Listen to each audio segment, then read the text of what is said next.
Salut, bienvenue dans cette vidéo sur Clip Studio Paint. Je m'appelle Johan, je dessine, tu peux voir tout ce que je fais sur Instagram et sur YouTube où je te partage mes créations. Et si je suis là aujourd'hui, c'est pour te montrer comment j'ai réalisé cette illustration avec un petit peu d'animation dans Clip Studio Paint. Donc je vais te montrer toutes les étapes et tous les outils que j'ai utilisés pour arriver à ce résultat final. Dans cette vidéo, on va voir le crayonné et les lines et on verra le reste dans une autre vidéo. Et je propose qu'on commence sans plus attendre.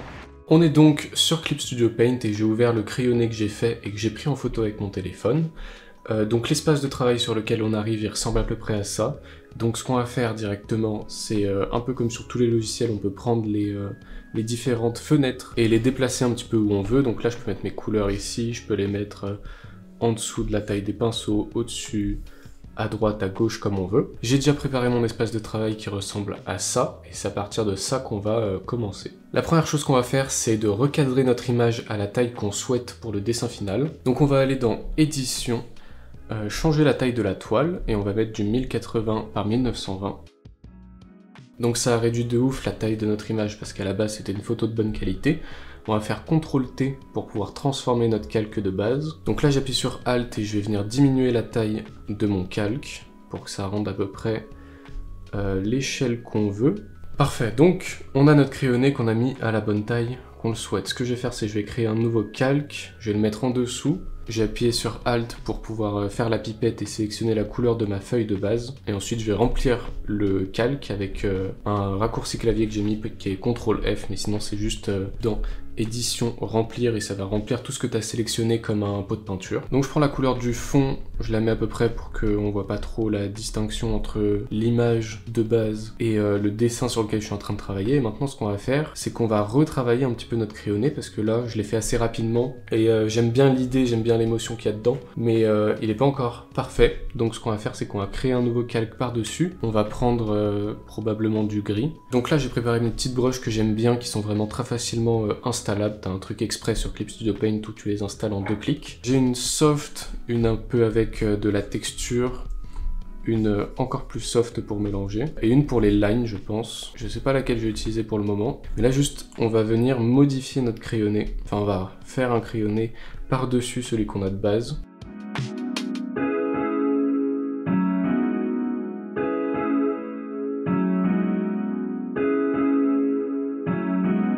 Hop, voilà, donc là on a la tête qui a été remise un petit peu mieux en perspective, parce que l'autre j'avais un peu galéré sur le moment. Aussi quand je sélectionne des choses, genre là je sélectionne et j'appuie sur CTRL pour les déplacer directement.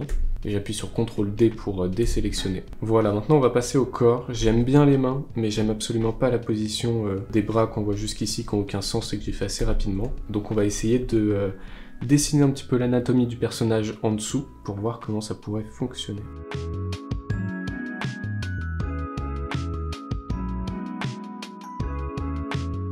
Donc là ce que je vais faire, c'est que j'ai mon anatomie que j'aime à peu près bien du personnage, mais je vais la cacher et juste repasser par-dessus les mains que j'aimais bien. Et ensuite on va coller les mains sur le corps que j'ai fait précédemment et ça va rendre assez bien.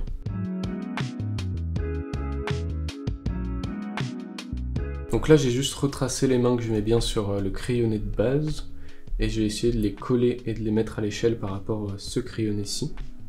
Donc si je fais CTRL même sans sélectionner, ça bouge tout mon calque en fonction de celui sur lequel je clique. Je peux venir sur le cadre d'en dessous et supprimer. Ce que j'ai fait aussi pour gommer en une seule touche, c'est que ici tu vois, tu as des différentes couleurs, ta couleur de premier plan, ta couleur d'arrière-plan, et tu as aussi la couleur transparente juste en dessous qui transforme ta brush en gomme. Et moi j'ai juste mis un raccourci clavier pour passer de la couleur au premier plan à la gomme, et du coup ça me permet de très rapidement venir gommer ce que je veux et rajouter des traits par la suite. On a notre anatomie qui fonctionne assez bien, donc je vais cliquer ici pour fusionner mes deux calques de crayonné pour qu'ils soient ensemble. Je vais encore faire CTRL-T et venir augmenter la taille du personnage. Et maintenant on va rajouter son petit pull par-dessus. Donc on peut baisser l'opacité du calque, en créer un nouveau. On peut prendre du bleu pour bien différencier les deux éléments, et ensuite dessiner par-dessus.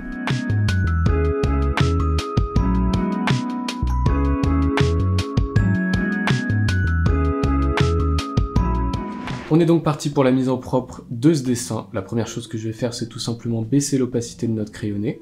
Comme ça, on va pouvoir un petit peu mieux voir le dessin qu'on va faire par-dessus. Je vais créer un nouveau calque en appuyant juste ici. Je vais sélectionner la couleur noire. Je vais prendre cette brush-ci. Elle m'a l'air assez bien parce que il n'y a pas trop de variation d'opacité. J'ai envie que ça soit des lines assez simples et assez basiques, comme ça, tu vois. Parce que c'est un personnage qui est prévu pour l'animation, même si là, c'est pas lui qui va être animé. Et tout simplement, à base de tracés et de CTRL-Z, je vais venir ancrer tous ces petits traits. Là, j'ai deux petits panneaux en bas où j'ai la propriété de l'outil, donc je peux modifier si je veux.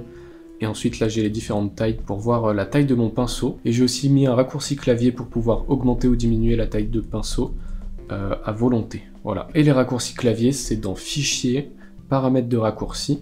Et là, tu peux voir tous tes raccourcis clavier et toutes les fonctions, mettre ce que tu veux pour personnaliser un petit peu ton expérience, voilà.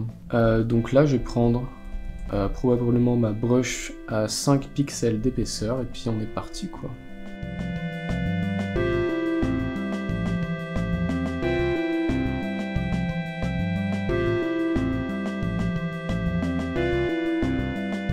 Un raccourci clavier aussi qui est présent sur le logiciel de base et qui est à peu près sur tous les logiciels de dessin, c'est quand tu fais Shift et Espace en même temps. Ça te permet de, en appuyant où tu veux sur l'écran et en tournant, ça te permet de faire une rotation de ton plan de travail. Et c'est archi pratique pour aller vite, tac tac. En plus tu as Espace pour déplacer ta vision. Et si tu fais CTRL Espace, ça permet de zoomer, dézoomer. Mais celui-là j'utilise un peu moins.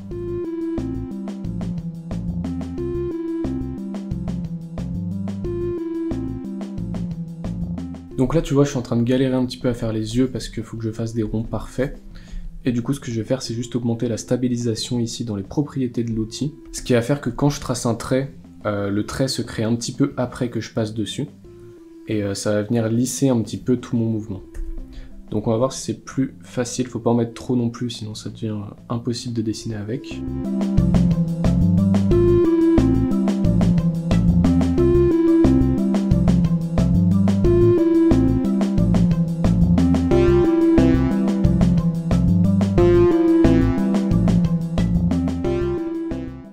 Voilà, bah les lines c'est fini du coup, c'était vraiment cool à faire. J'aime beaucoup le feeling qu'ont les brushes sur ce logiciel, sur Clip Studio Paint. Les lines de cette illustration sont donc finies, et ce qu'on va faire c'est que dans la prochaine vidéo je vais te montrer l'animation et la mise en couleur de cette illustration. Mais pour le moment on va s'arrêter là, et je te dis à bientôt dans la prochaine vidéo.